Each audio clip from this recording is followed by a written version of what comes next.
главната героиня, за която аз говорих, е тиквата.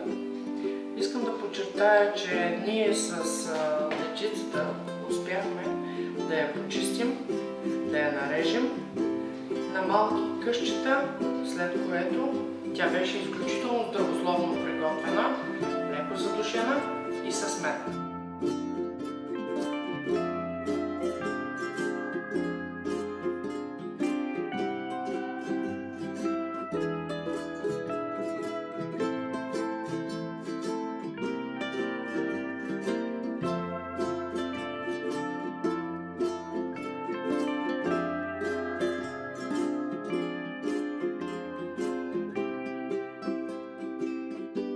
Сега, на вашето внимание, аз ще аранжирам това, което ние сме приготвили.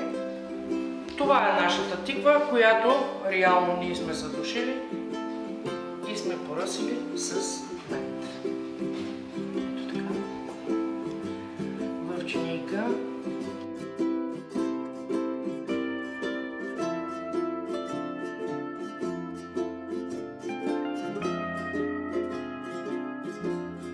Тиква и нейните производни, баница с тиква, рачел.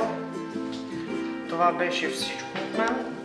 Това, което искам да кажа е, в зависимост от здравословните казуси, които съществуват, има деца, които са много алергични към ядките. И освен, че с орехови ядки, тиквата може да бъде поднесена и с чия.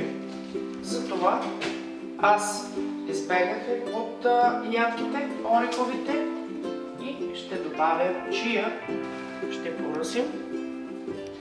Така, това е нашия десерт. Това беше от мен, Елена Сакерова.